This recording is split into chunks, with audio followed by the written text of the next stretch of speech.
Всем привет, меня зовут Вика, и сегодня будет максимально спонтанное видео про электронную книжку Kindle, которую я вчера показала в распаковке. А сегодня с утра я прочитала комментарий, в котором в прямом смысле слова поступила просьба о том, чтобы снять обзор на эту читалку. Побольше бы таких комментариев. И вот я решила, что пока мои эмоции и впечатления о этой читалке свежие, нужно записать видео. Начну с того, почему мы решились на электронную книгу. Во-первых, мы начали больше читать. И из-за того, что мы же в Польше не можем покупать литературу, которая написана на русском либо на украинском языке, мы читаем в основном с телефона либо с планшета. И это не всегда удобно и не всегда полезно, потому что в телефоне и в планшете есть специфическое свечение, которое немного утомляет глаза, и поэтому на телефоне и на планшете долго не почитаешь. Но так как мы еще и помимо чтения сидим много в гаджетах, это делать хотелось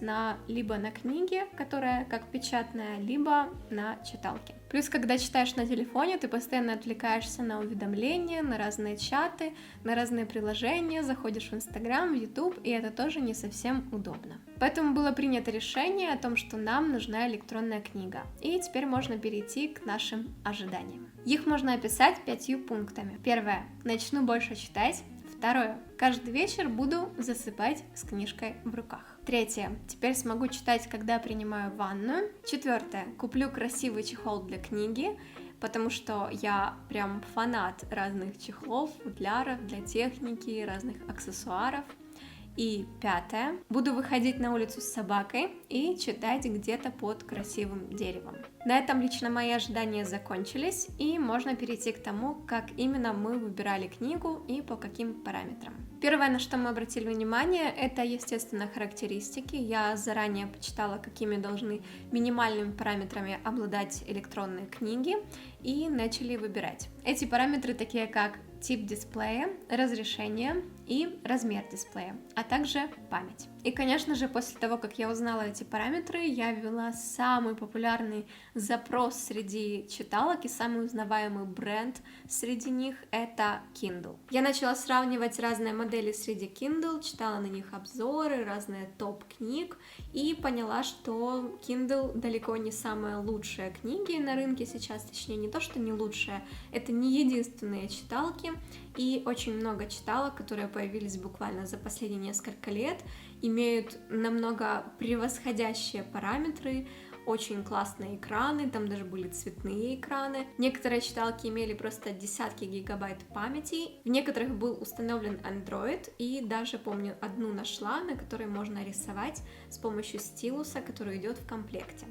Конечно же, это все очень привлекательно, когда ты ищешь подходящую себе книгу, но в какой-то момент я просто вспомнила свои, так сказать, запросы и поняла, что я уже далеко ушла от той цели, чтобы просто читать на электронной книге. Там уже достаточно много дополнительных параметров, которые как раз-таки отвлекают от самой главной ее функции. А особенно наличие андроида и возможность устанавливать браузер и дополнительные программы. Плюс ценник в 2000 злотых помог тоже вытянуть меня из этого количества разнообразия электронных книг. Потом через несколько дней поиска нужной читалки я просто устала искать ее, и в какой-то момент мне просто показалось, что книга не нужна, плюс мой мозг успешно подсунул мысль о том, что ты же раньше много не читала, ты же больше любишь аудиокниги, и я как-то поняла, что действительно сейчас не время, и можно обойтись без читалки. Но еще через несколько недель это желание иметь электронную книгу и читать именно на электронной книге, а не на телефоне, и опять же таки отвлекаться на все что угодно, только не на чтение. Я действительно хотела читать, но от планшета и от телефона у меня и так сильно устают глаза. И я начала по-новому искать подходящую книгу, но уже ограничиваясь только линейкой Kindle. Сразу я остановилась на совершенно другой модели Kindle, и потом, когда показала ее Максу, он сказал, что это не самая лучшая модель. Ту модель, которую показал Макс, у нее было больше разрешения и водонепроницаемость. Я как-то не заметила, что в той модели, которую выбрала я, не было водонепроницаемости, а для меня это был достаточно важный и весомый параметр. В принципе, я с легкостью согласилась на ту модель, которую предложил Макс. Еще был вариант подождать новую модель этой линейки Kindle, но, скорее всего, эта модель должна была выйти в 2022 году, а ждать год как-то не хотелось. Поэтому мы остановились на модели белая бумажка 4. Ну, или вот, как вы все знаете, там оно Paper White. С выбором цвета было тоже несколько вопросов. Вот сейчас даже, не знаю, видно или не видно, но он такой зелено-мятно-зеленый. Изначально я хотела себе книжку белого цвета, но именно в этой линейке белого просто нету. Есть зеленый, синий, розовый и черный. Черный как-то не хотелось, а вот зеленый показался очень даже кстати. Тем более у меня и к iPad кейс тоже зеленый. Вот, поэтому выбрала зеленый. Также в дополнение могу сказать, что книга очень маленькая, удобная. В ней есть одна кнопка внизу.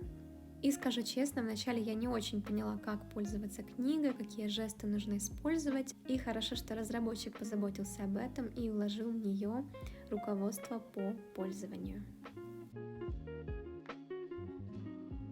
И теперь самое время перейти к сравнению ожидание-реальность. Первое мое ожидание — это начну больше читать. А в реальности и да, и нет. Как ни крути, но с появлением электронной книги времени в сутках больше не становится. Но читать я стала намного концентрированней и не отвлекаясь на посторонние раздражители, такие, на которые я отвлекалась, читая за телефоном либо планшетом. И как результат, за полчаса-час в день я могу прочитать намного больше. Следующее ожидание — это то, что я буду засыпать каждый вечер с книжкой в руках. И оно оправдалось приблизительно на 50%, потому что каждый вечер мы с мужем боремся, кто же сегодня читает перед сном. Третье мое ожидание — это то, что я буду читать, принимая ванну. И оно на 100% оправдалось.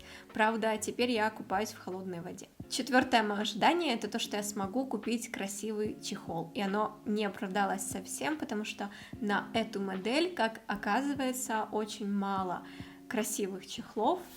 И закрывать эту зеленую красоту не очень хочется. Плюс задняя крышка этой книги как будто прорезиненная, и оно будет стираться не так быстро, как если бы здесь был просто пластик. И пятое мое ожидание — это то, что я буду выходить на улицу с собакой и читать где-то под красивым деревом. Оно полностью не оправдалось. Те люди, у которых есть собаки, особенно подрастающие щенки, те знают, как сложно сесть и читать, и в этот момент одновременно не давать делать собаке всякую глупость. Вот такой обзор у меня получился на электронную книжку Kindle. Надеюсь, вам понравилось. И еще напоминаю, что вы можете подписаться и стать частью этого канала. Спасибо за просмотр и увидимся в следующем видео.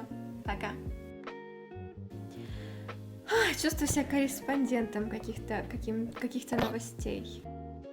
Хочешь читать? Читать хочешь? Давай читать. Читаем? Смотри. Читай.